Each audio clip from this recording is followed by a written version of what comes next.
Well, firstly, I'd like to just thank everyone for today.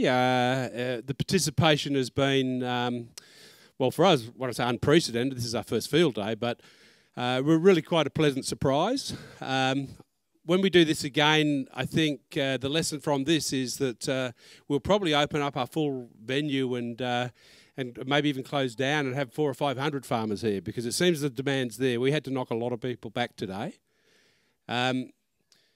As I closed my speech earlier today, I just want to go back to the whole point and the mood of what the Minister and Sabrina, Steve and our other speakers were really focusing upon. And that is that we really have to change our approach to how we do business, how we farm, how we live. And in so saying that, I'd like to just acknowledge Councillor Jan Lewis. Is Jan here? Jan? Claire and Donald, councillors are here.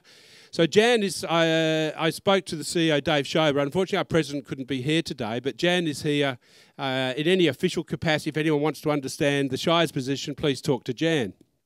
What I will say about my Shire is that we have committed to a carbon reduction strategy, and we've got enormous community support, and it's been driven by our kids. It's coming from the youth of this community.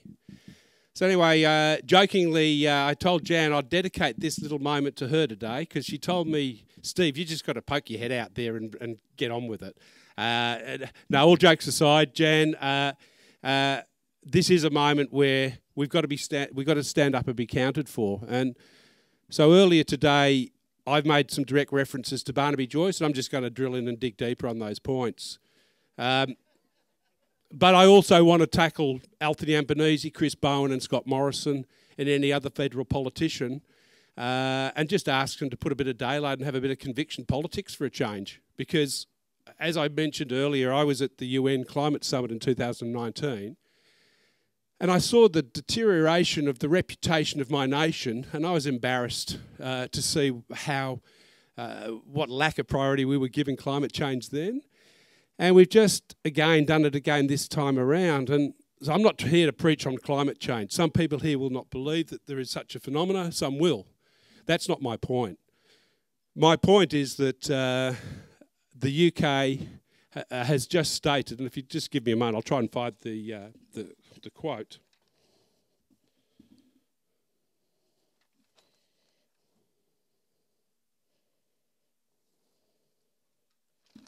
No, I haven't got it, so I'll wing it, I'll make it up.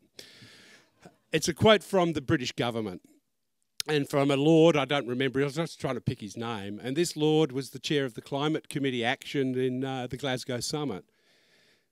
And Darren Goodall, a First Nation Indigenous friend of mine from Queensland, was deployed by the Department of Foreign Affairs and Trade in the Australian government to negotiate a free trade agreement over the last few years with the United Kingdom, with the UK, Britain, and that deal was getting very close to fulfilment until Glasgow. And some people now in the British government are saying, well, we're not sure we want to have a free trade agreement with Australia if they're not going to sign and join the rest of the first world in taking climate change seriously and looking at a global methane pledge of 30% reduction by 2030. And as you're all aware, President Biden, the USA, and the European Union have also declared a 55% carbon reduction target by 2030. And I might add that my Shire, my community, has committed a 50% carbon reduction and is committed to a climate emergency target.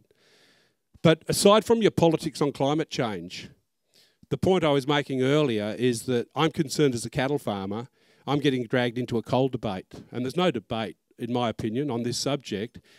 The World Banks, the economy, have decided that this particular fossil fuel will have no future. Australia is clinging to 3 or 4 electoral seats in the eastern states, and I believe the repercussions to my industry are going to be enormous in the EEC, the USA and the UK. And so Barnaby, when he said that there will be cows shot if we signed onto that methane pledge, I'd throw that around, and I would suggest that if we don't sign that pledge, I would suggest that we will have a problem selling our cattle, and maybe people would have to shoot them then. So my point is that I've got two things here that we're talking about. One is that there's a memorandum of cooperation that Steve Frost, Paul O'Brien and Tom Frost have kindly helped with Matt Beaton, my son-in-law, Lester Coyne, Sean Colbung and other First Nation people.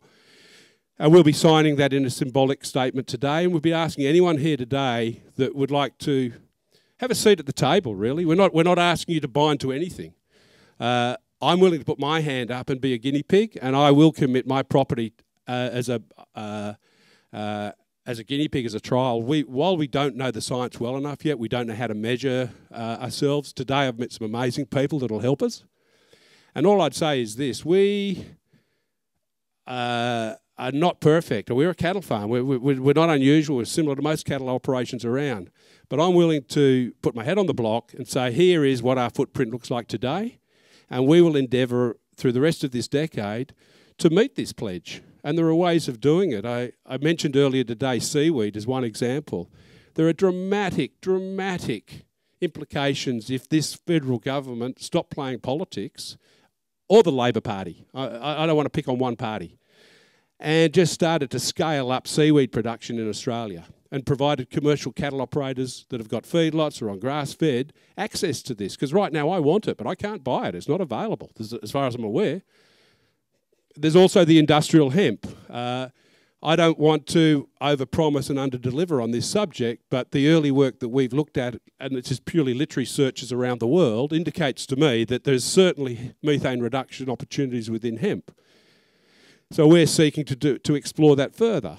And then you've got Mark McHenry here today with biochar. I mean, there's amazing science already out there. We're not looking at something speculative here. And so we're asking everyone to have a seat at the table. The MOC we're asking people to consider is for farmers to join us. I will be the only one signing a binding pledge. The MOC is for people to have a seat at the table, to work with us to help create change within this community and beyond into the Warren Blackwood and Great Southern, possibly further, and to work with government and people like Alana McTiernan who are passionate about this subject and assist us find methods of measuring ourselves and teaching us what to do. So with that, I'd just like to hand to Lester before we would sign the agreement. And Steve Frost and my son-in-law Matt Beaton may want to say something. I'll ask the other co-founders to come up. I've said my piece, it'll get my signature. But just to emphasise, we will be held accountable. We will take this figure. I've met somebody who will measure carbon here today. We'll do a desktop audit, and then every year we will come back and we will report to how we're going.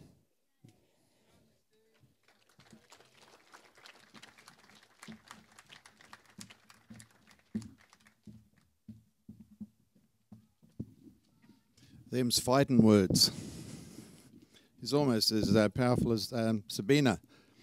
Well, a lady, I've always wanted to meet that lady. I heard her so much on radio programs, thought I'd just love to meet her, and I wasn't disappointed.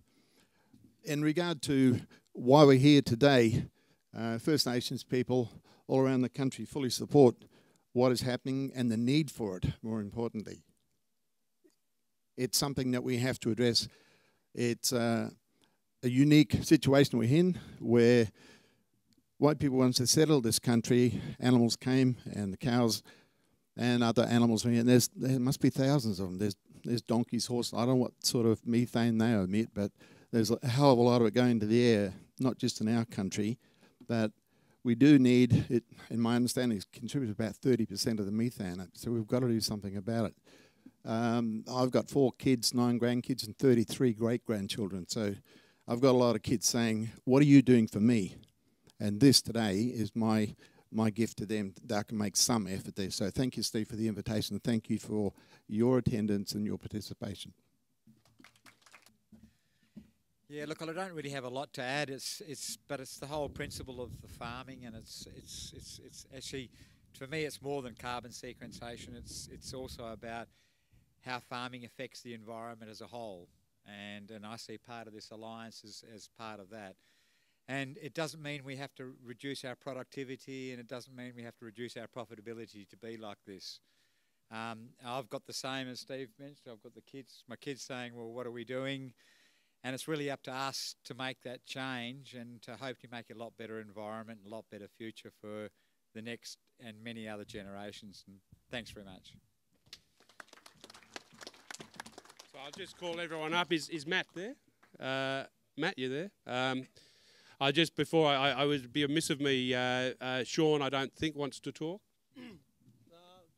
Yes, he does. Yes, he does.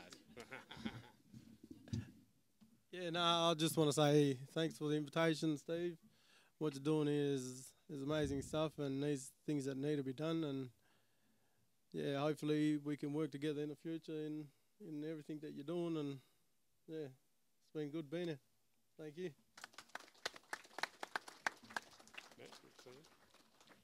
Okay, thanks everyone. We'll be signing this document. Paul O'Brien, do you want to tell me how we can get everyone else here to join us in this symbolic thing? How do other people that want to join this alliance join with us? That you don't have to be a farmer. I might add the board of directors will be farmers, and the voting rights, if you read this draft, are farmers. But we're inviting companies, we're inviting individuals, we're inviting our communities to join us. And this will be an information share.